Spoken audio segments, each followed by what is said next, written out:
Sa iba pang balita, gusto po ni Senador Cheese Escudero na ikanta ng mga opisyal ng Bureau of Customs ang sinasabi nilang mga mambabatas na padrino umano ng ilang tauhan ng ahensya.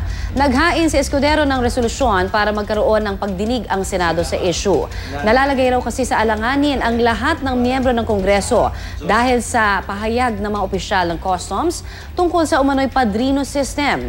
Baka raw isipin ng mga tao na lahat ng mambabatas ay kasabwat sa katiwalian dyan sa Customs.